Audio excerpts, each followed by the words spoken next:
Y'all remember the childhood book, Chan? I know y'all remember that shit, son. Alright, we finna break down some shit. Before we get to that, I need y'all to hit that like button. Help the video get pushed out, Annie.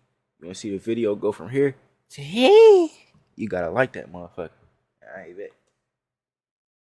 The Gruffalo Get by straight into Julia it. Lock in. I need y'all to lock is in. one of the best-selling children's books of all time. Most people read it or consumed a version of it. I'm not locked in. The Gruffalo Let's by go. Julia Donaldson is one of the best-selling children's books of all time. Okay. Most people read it I never or seen this one. consumed a version of it at some point in their childhood. It was first published in 1999, and while the main themes are simple enough to pick up on, a lot of young readers didn't recognize its darker, hidden messages. The story goes as follows. A mouse travels through a forest in search of some different food. On his journey, he's approached by various hungry predators, a fox, an owl, and a snake. In an effort to save himself, he makes up an imposing, monstrous creature called the Gruffalo, and his descriptions are enough to scare them off. While the mouse doesn't actually believe the beast exists, he ends up being approached by one at the end, and tells it that he's actually the most fearsome creature in the forest. He asks that the Gruffalo follow him back as proof, which it does, and the predator that little nigga smart as shit.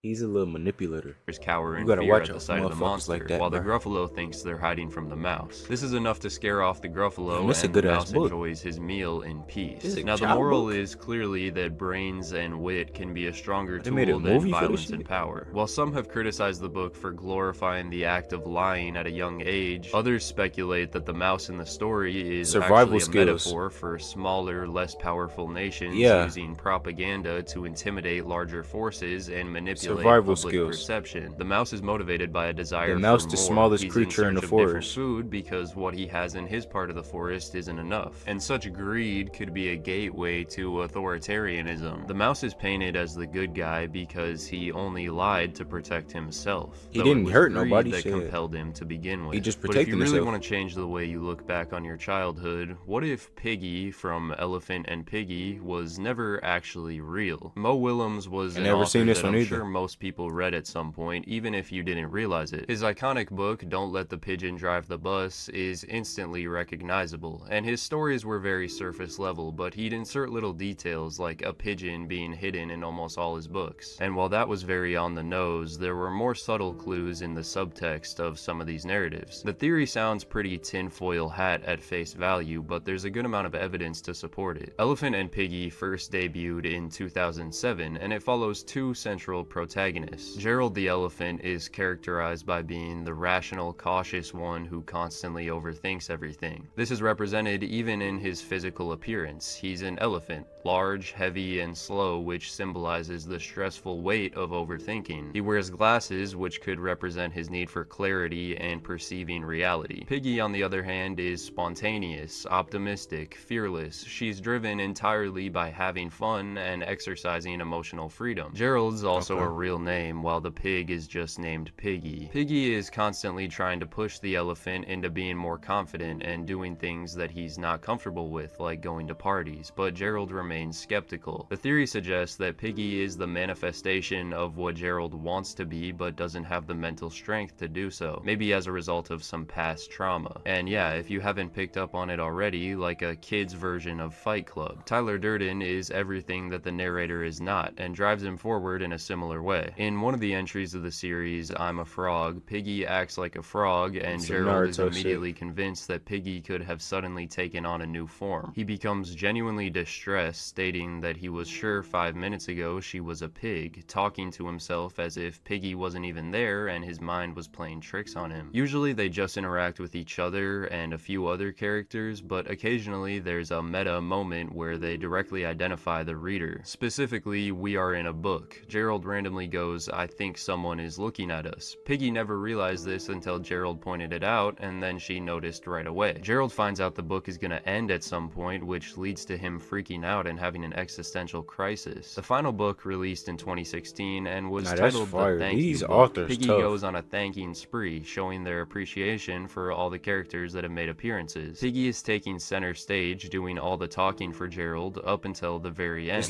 where Gerald is the one that recognizes one last person. person. The only one that Gerald addresses is the reader. Gerald tells Piggy that she did a great job thanking everyone, and Piggy says it was all thanks to Gerald. This is a weird line to end with because, again, it was Piggy that did all the talking.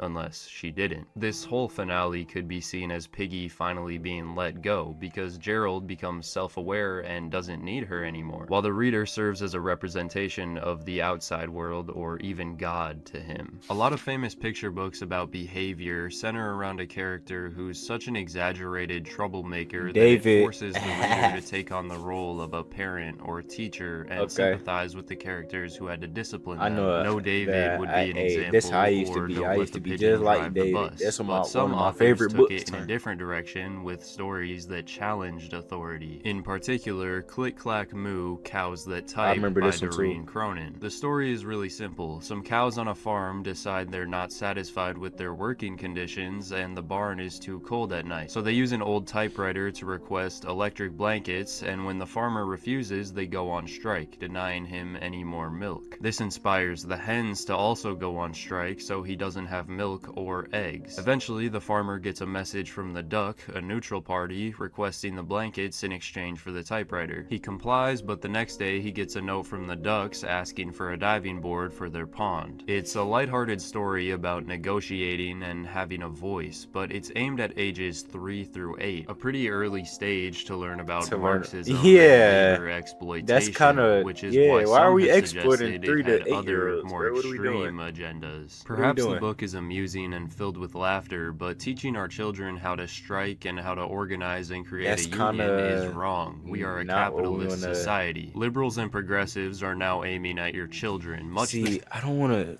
throw around the titles and shit, because y'all gonna come for me in the comments. I'm gonna think what I think, bro, and I really do want to say some of this shit, but I don't know what I can say, for one. You feel what I'm saying? Haha. And for two, y'all that be tripping, bro. So, I mean, I don't really disagree with the last. I don't disagree with this.